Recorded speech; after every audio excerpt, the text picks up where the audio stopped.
first of all, congratulations on 500. I'm just curious as to whether on a night like tonight you can reflect on when you were able to get in the league, not just to be able to get to 500, but you're in an era where you are able to take so many and you're expected to take so many, and whether you appreciate kind of getting into the league at the right time.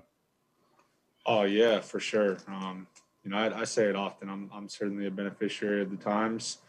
There's a good chance that if I had come around 20 years earlier, I definitely probably wouldn't have been an NBA player. So, it's a skill that's valued. And, the thing that I love about this place in Miami is they just let me be me.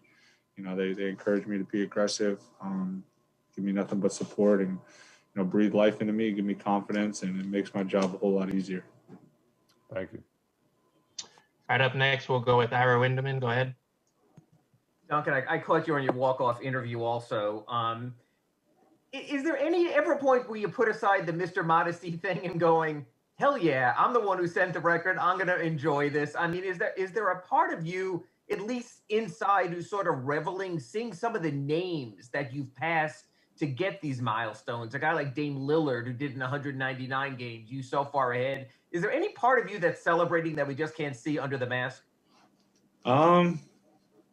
Obviously, I'm grateful. I certainly didn't expect to have these sort of accolades or records. So, in that respect, it's an honor. I try to stay even keel with it. I try to keep everything in perspective. I'm sure there's going to be somebody that comes around and instead of 85% of his shots are threes, 95% of his shots are threes. And, but this record will be short-lived. So, it's I'm definitely, it's like humbling and it's like kind of like hard for me to wrap my mind around. So, that's kind of why I act the way I do is like, it's just, it's kind of hard for me to wrap my mind around it, to be honest with you. And the other part of it, by you having the night like you had overall, and Kendrick having the night he had, and Max having the night he had, and Trevor having the night he had, it eased the burden on Jimmy and Bam for a night, especially in a back-to-back with the minutes and time they've been putting in. You guys sort of take maybe a certain pleasure in that, hey, for once, or for the few times we've got you this time, guys. Yeah, for sure. I think particularly, that second unit was awesome.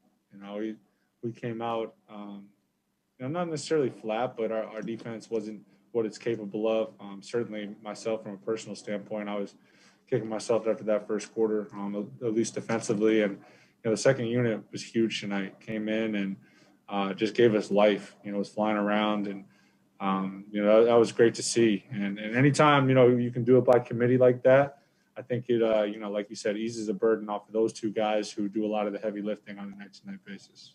Thank you. All right, up next, Anthony Chiang, Miami Herald. Go ahead. Hey, Duncan, going back to the milestone tonight, obviously you have to have shooting talent to reach something like that, but how much of it also is the opportunity you were given kind of almost immediately here, whether like go out there and shoot 10 threes a game and challenging you to, shoot double-digit threes? It's not something that's common. How much of that, goes into a milestone like this? Oh, yeah. Obviously it's I say it all the time. It's a huge, huge part of it. I could have done all the exact things that I did. And, that's, of course, I feel that I was prepared and capable. But the point being is like, I could have checked all those same boxes and not gotten the opportunity that I did. And, Spo used to say this, and I've kind of taken it as my own. And, just continue to show up and be consistent, I think is an incredibly underrated skill. I think it's something that, a lot of people overlook. And that's kind of what, to be honest with you, like, that's a lot of what I've prided myself on in my entire career. The records are what they are, but more so the fact that I just continue to show up. And that doesn't mean that I'm always like perfect or playing great, or of course I make mistakes, I miss a lot of shots, everything in between. But, a goal that I know I can always set for myself and always live up to is that I'm just always showing up. Thanks, Duncan. Congrats. Appreciate it. Thanks. Brady Hawk, 5 Reasons. Go ahead. Hey, Duncan. To continue on that milestone, just thinking back to last season to now, do you ever feel like there was a specific moment that you kind of thought to yourself these type of accolades were even possible, or was it always just taking it game by game? You try to take it game by game as much as possible, especially in NBA season. You know, if you don't, I think it very quickly humbles you.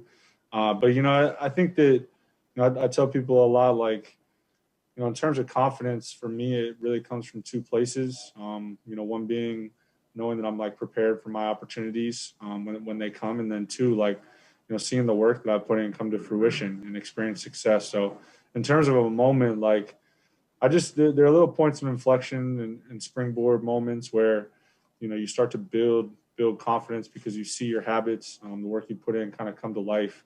You know, obviously, you know, the bubble was a big one, and that it was always going to be like, okay, you know, he did it in the season, but then to do it on that stage, you know, and helping our team trying to win a championship, I think was like kind of building confidence equity. You know, that's another thing I try to draw from like my equity bank, confidence bank, if you will. So it's not like one moment, but I think, you know, little moments here or there have just continuously helped it build.